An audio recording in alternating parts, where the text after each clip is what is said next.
ವಿಶ್ವ ಹಿಂದೂ ಪರಿಷತ್ತು ನಾವು ಅದರಲ್ಲಿ ಬೆಳೆದಿರುವಂಥವ್ರು, RSS ಅಲ್ಲಿ ಬೆಳೆದಿರುವಂಥವ್ರು ನಾವು. ಸೊ ಇದನ್ನು ಮನಗಂಡು ನಿನ್ನೆ ಕೆಲವು ನಮ್ಮ ಕಾರ್ಯಕರ್ತರು ಗಮನಕ್ಕೆ ತಂದರು. ಈಗ ನಾವು ಈಗಾಗಲೇ ಸೈಬರ್ ಸ್ಟೇಷನ್ನಲ್ಲಿ ನಮ್ಮ ಬಜರಂಗ್ ದಳದ ಸಂಚಾಲಕರೇ ಕಂಪ್ಲೇಂಟ್ ಕೊಟ್ಟವ್ರೆ.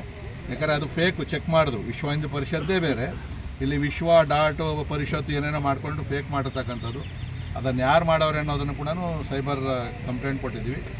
ಮಾಡಿರೋರು ಹಿಂದೆ ಯಾರು ಅಂತೇಳಿ ನನಗೆ ಚೆನ್ನಾಗಿ ಗೊತ್ತಿರ್ತಕ್ಕಂಥದ್ದು. ಮೊನ್ನೆ ಯಾರು ನಮ್ಮ ಯಲಾಂಗದಲ್ಲಿ ಬಂದು ಪ್ರೆಸ್ ಮೀಟ್ ಮಾಡಿ ಕೆಂಪೇಗೌಡ ಜಯಂತಿಗೆ ಮಾಡ್ತೀವಿ ನಾವು ಅಂತೇಳಿ ಇದ್ದಕ್ಕಿದ್ದಂಗೆ ಪ್ರೀತಿ ಯಾರು ಗುಟ್ಟೈತೆ ಅವರೇ ಮಾಡಿರ್ತಕ್ಕಂಥದ್ದು. ಅದೇನು ಮುಚ್ಚುಮರೆ ಏನಿಲ್ಲ, ನಮಗೆಲ್ಲ ಅದು ಗೊತ್ತಾಗ್ತದೆ.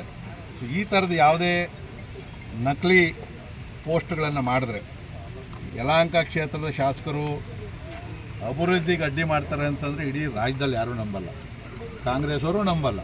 ಇವತ್ತು ಕಾಂಗ್ರೆಸ್ ಸ್ನೇಹಿತರು ಹೇಳ್ತಾರೆ, ಶಾಸಕರು ಯಾರೇ ಇದ್ದರೂ ಕೂಡ ಅಭಿವೃದ್ಧಿ ವಿಚಾರದಲ್ಲಿ ನಾವು ಯಾರೂ ಕೂಡ ಅವರನ್ನು ತಿಗಳಕ್ಕಾಗೋದಿಲ್ಲ ಅನ್ನೋ ಮಾತನ್ನು ನನ್ನ ಪೊಲಿಟಿಕಲ್ ಶತ್ರುಗಳು, ವೈಯಕ್ತಿಕವಲ್ಲ ಪೊಲಿಟಿಕಲಿ ಯಾರು ವಿರೋಧಿಗಳಿದ್ದಾರೆ ಅವರು ಕೂಡ ಒಪ್ಕೊಳ್ತಕ್ಕಂಥ ಸಂದರ್ಭದಲ್ಲಿ ಇತ್ತೀಚೆಗೆ ಈ ಥರದೊಂದು ಕೆಟ್ಟ ಸಂಪ್ರದಾಯವನ್ನು ಮಾಡ್ತಾರೆ.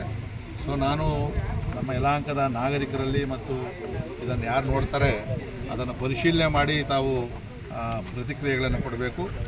ನನ್ನ ಜೀವಮಾನ ಇರೋವರೆಗೂ, ನಾನು ಅಧಿಕಾರದಲ್ಲಿ ಜವಾಬ್ದಾರಿ ಇರೋವರೆಗೂ ನನ್ನ ಕ್ಷೇತ್ರದ ಅಭಿವೃದ್ಧಿ ಕೆಲಸನೇ ನನ್ನ ಮೂಲ ಮಂತ್ರ. ನಾವು ಬೆಳಗ್ಗೆ 6 ಗಂಟೆ ಬಂದವರು ಕೆರೆಯಲ್ಲಿ ವಾಕಥಾನ್ ಮಾಡಿದ್ವಿ. ಪರಿಸರ ದಿನಾಚರಣೆ ನರೇಂದ್ರ ಮೋದಿಜಿಯವರ 12ನೇ ವರ್ಷದ ಪ್ರಧಾನಮಂತ್ರಿ ಆಗಿರ್ತಕ್ಕಂಥ ಸಂದರ್ಭದಲ್ಲಿ ನಾವು ಬೆಳಗ್ಗೆ ಬಂದು 100 ಗಿಡಗಳನ್ನು ಕೂಡ ಇಲ್ಲಿ ನೆಟ್ಟಿದ್ದೀವಿ. ಇನ್ನೂ ಗಿಡಗಳನ್ನು ಸಂಜೆ ಒಳಗಡೆ 1000 ಗಿಡಗಳನ್ನು ನೆಡ್ತೀವಿ. ಈ ಪುಣ್ಯಾತ್ಮರು ಹೇಳಿದ್ರಲ್ಲ ಡೆವಲಪ್ಮೆಂಟು ಬಗ್ಗೆ ಪೋಸ್ಟ್ ಮಾಡೋಲ್ಲ, ಎಲ್ಲ ಒಂದು ಗಿಡ ನೆಟ್ಟವರ ಪೋಸ್ಟ್ ಹಾಕಕ್ಕೆ ಹೇಳ್ರಿ. ಬರೀ ಈ ಥರದ್ದು ಮಾಡ್ತಾರೆ. ಮನ್ ಕಿ ಬಾತ್ ಕಾರ್ಯಕ್ರಮ ಬರೋಲ್ಲ, ಮೆಂಬರ್ಶಿಪ್ ಮಾಡಿಸೋದಿಲ್ಲ. ಈ ಥರದವ್ರನ್ನೆಲ್ಲ ನಾವು ಕೇರು ಮಾಡೋಕ್ಕೆ ಹೋಗೋದಿಲ್ಲ. ಅದರಲ್ಲಿ ಇರಬೇಕು, ಶತ್ರುಗಳು ಇರಲೇಬೇಕು. ಶತ್ರುಗಳಿಲ್ಲ ಅಂತಂದರೆ ನಾವು ಹೆಚ್ಕೊಡ್ತೋಣಕ್ಕಾಗೋದಿಲ್ಲ. ಇವ್ರು ಎಷ್ಟು ಜಾಸ್ತಿ ಆಗ್ತಾರೋ ಅಷ್ಟು ನಾವು ಬಲ ಆಗ್ತೀವಿ ಅಂತಕ್ಕಂಥ ಮಾತನ್ನು ಹೇಳ್ತೀನಿ. ದಯವಿಟ್ಟು ಅದ್ರ ಬಗ್ಗೆ ಯಾರು ಕೂಡ ಕಿವಿ ಕೊಡಬಾರ್ದು.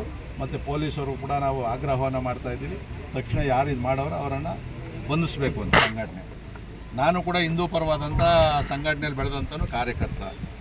ಸೊ ಬೇರೆಯವ್ರು ಪೋಸ್ಟ್ ಮಾಡಿದ್ರೆ ಜನ ಅಷ್ಟೊಂದು ನಂಬಲ್ಲ. ವಿಶ್ವ ಹಿಂದೂ ಪರಿಷತ್ ಹೆಸರಲ್ಲಿ ನೋಡಿಬಿಟ್ರೆ ಕಳಿಸ್ಬಿಟ್ರೆ ಅವರೇ ಟೀಕೆ ಮಾಡವ್ರೆ ಅಂತ ಹೇಳಿದ್ರೆ ನಮ್ಮ ಸಂಘ ಪರಿವಾರದವ್ರು ನಂಬ್ತಾರಲ್ವಾ. ಈ ಥರದ್ದು ಮಾಡಿರ್ತಕ್ಕಂಥದ್ದು ಅದು.